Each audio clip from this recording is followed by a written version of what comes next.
एक जंगल जो कई सालों से वीरान पड़ा था, आहिस्ता आहिस्ता उसके आसपास गांव आबाद होते रहे। वहां पे एक दरख्त के नीचे एक चुड़ैल रहती थी, जो काफी दिनों से भूखी प्यासी यहाँ वहां घूम रही, यहाँ तक कि इंसान के गोश्त को वो खा सके और उसके खून को मजे से पी सके। लेकिन उसकी बदकिस्मती कि यहाँ से कोई नहीं गुजरा था। जंगल से बाहर वो नहीं जा सकती थी क्योंकि तांत्रिक ने जादू किया था, जिसकी वजह से वो जंगल के अंदर रहने पर मजबूर हो गई थी। गांव में रहने वाला भोलू अपनी शक्ल की तरह बहुत ही ज्यादा भोला और दयालु इंसान था। गांव में वो हर किसी के काम आता और उनके साथ अच्छाई करता, जिसकी वजह से गांव वाले उसकी बहुत इज्जत करते थे। यहाँ तक कि गांव के साथ वाले गांव में भी उनकी बहुत ज्यादा चर्चा। एक दिन वो रास्ते में जा रहा था कि वो बहुत ज्यादा थक गया। चलते चलते उसके पाँव सूज गए थे कि उसने सोचा कि इस करीबी जो पेड़ है इसके नीचे मैं सो जाता हूँ। यहाँ वहाँ देखने के बाद वो सोचने लगा और अपने साथ कहने लगा, अरे मैं तो बहुत ज्यादा थक गया हूँ, थोड़ी देर के लिए मैं यहाँ पे सो जाता हूँ, फिर उसके बाद अपना सफर शुरू कर लूंगा। ये बहुत आरामदेह जगह लग रही है। चुड़ैल चुपचाप खड़े होकर ये सब देख रही और अपने साथ कहने लगी, पता नहीं मेरी कौन सी दुआ कबूल हो गई कि मुझे खाने के लिए इतना हशाश पशाश और मोटा ताजा इंसान मिल गया, जिसे मैं मजे से खा सकूंगी और मजे उड़ा सकूंगी। ये जगह मुझे बहुत आरामदेह और पुरसकून लगी। अब मुझे यहाँ पे सो जाना चाहिए।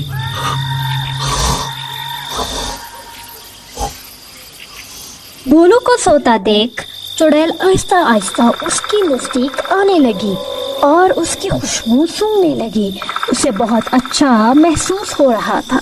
इसको जगा लेना चाहिए।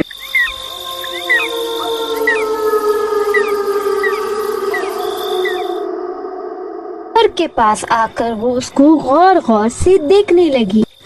फिर उसके सर के पास बैठकर उसको जगाने लगी ताकि उसको जगाने के बाद उसको तड़पा तड़पा के खा सके। भोलू हड़बड़ा के जाग गया।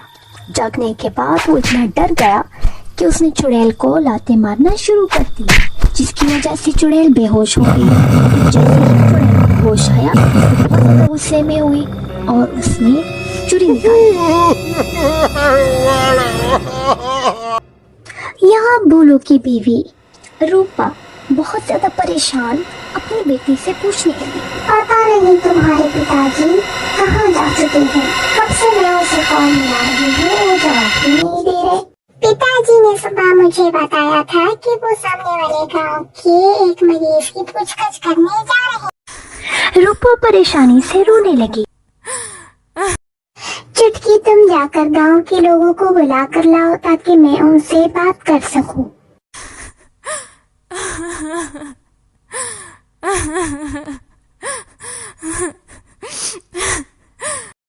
कुछ ही देर के बाद रूपा के पास गांव के कुछ लोग आ जाते हैं, जिनमें से एक होता है तांत्रिक, दूसरी होती है उसकी हमसाया और एक किसान।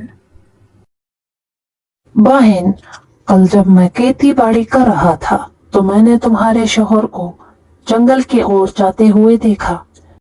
मुझे लगता है तुम्हारे शौहर को उस चुड़ैल ने अपने वश में कर लिया है। मैंने तुम्हारे शौहर को इस ओर जाते हुए देखा था। तुम लोग यहाँ ठहरो और मेरे पीछे मत आना, क्योंकि वो चुड़ैल बहुत खतरनाक है।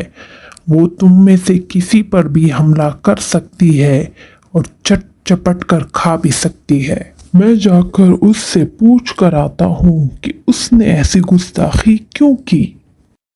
मैंने तुम्हारे साथ रियायत की थी, तुम्हें जंगल तक महदूद रखा था ताकि तुम किसी इंसान को खा ना सको, लेकिन अब तुम जंगल में गुजरने वाले इंसानों पे हमला कर रही हो।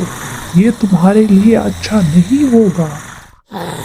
चुड़ैल ने छुरी निकाली, लेकिन तांत्रिक पे कोई असर नहीं हो रहा था। जंतर मंतर चू कलंदर, जितने भी लोग तुम्हारे अंदर है वो सारे निकल जाए। तुम एक बला हो और तुम्हें अविनाश होना चाहिए। तांत्रिक उस पे पवित्र पानी फेंकता है।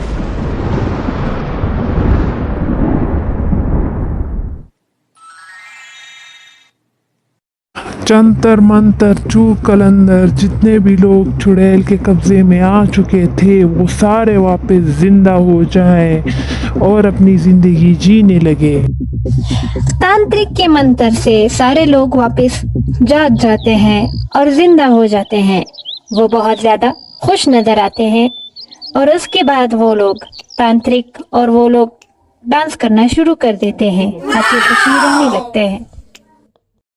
ऐसे ही मजेदार वीडियोस देखने के लिए मेरे चैनल को सब्सक्राइब कीजिए और मेरे वीडियोस को लाइक कीजिए।